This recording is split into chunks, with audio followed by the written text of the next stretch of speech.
சிவகாசி அருகே அரசு அலுவலகத்திற்குள் புகுந்து கிராம நிர்வாக அலுவலர் மீது தாக்குதல் நடத்திய திமுக நிர்வாகி மீது போலீசார் வழக்கு பதிந்துள்ளனர். கிராமப்புற வசிப்பிட சான்று கேட்டு விஏஓ அலுவலகத்தில் ஆவேசத்தில் ஈடுபட்ட சம்பவத்தின் அதிர்ச்சி பின்னணி என்ன? அண்ணா நீங்க கூட்டுங்க தம்பி, நீ போயா அண்ணா கூட்டுங்கண்ணே. அண்ணா நீங்க கூட்டுங்கண்ணா, நீங்க முத கூட்டுங்கண்ணே, பேச்சு வரத கூட்டுங்கண்ணா, நீங்க முத கூட்டுறீங்கல்ல தம்பி, நீ போயா, நான் சொல்லிட்டேன் நீ கூட்டுங்க, நீங்க அதிகாரத்தை காமிங்க, போங்க போயா. எப்பா சாமி நீ கூட்டுங்கண்ணே, நீங்க முத கூட்டுங்கண்ணே, கூட்டுங்கண்ணே கூட்டுங்க, நீ கூட்டியா பாப்போம்.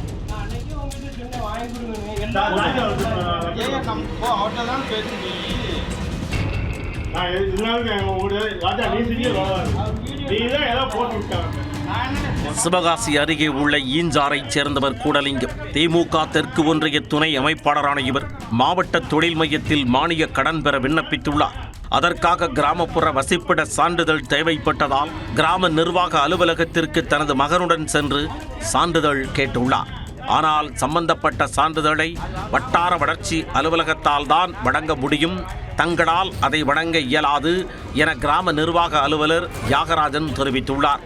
ஆனால் அவரது விளக்கத்தை ஏற்க மறுத்த கூடலிங்கம் மகனுடன் சேர்ந்து தகராறில் ஈடுபட்டு தங்களுக்கு சான்றிதழ் வழங்கவில்லை என்றால் அலுவலகத்தை பூட்டி போராட்டம் நடத்துவோம் என கடுமையாக வாக்குவாதத்தில் ஈடுபட்டுள்ளனர்.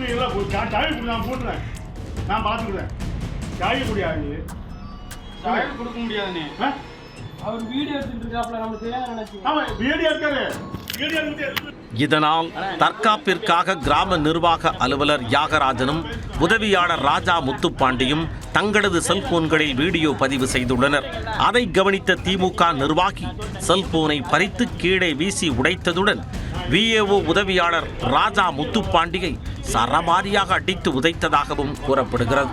இதனால் கை மற்றும் நெஞ்சு பகுதியில் காயமடைந்த முத்துப்பாண்டி சிவகாசி அரசு மருத்துவமனையில் சிகிச்சைக்காக அனுமதிக்கப்பட்டுள்ளார். இது தொடர்பான புகாரில் கூடலிங்கம் மற்றும் அவரது மகன் வேலுமுத்து மீது அரசு ஊழியரை பணி செய்ய விடாமல் தடுத்தது, கொலை மிரட்டல் விடுத்தது, தாக்குதல் மற்றும் ஆபாசமாக பேசியது உள்ளிட்ட 7 பிரிவுகளின் கீழ் வழக்கு பதிவு செய்துள்ளனர். அதில் வேலுமுத்துவை கைது செய்துள்ள போலீசார் தலைமறைவாக உள்ள திமுக நிர்வாகி கூடலிங்கத்தை தேடி வருகின்றனர். கிராம நிர்வாக அலுவலகத்தில் திமுக நிர்வாகி தனது மகனுடன் சென்று தகராறில் ஈடுபட்ட சம்பவம் சிவகாசி பகுதியில் பெரும் பரபரப்பை ஏற்படுத்தியுள்ளது.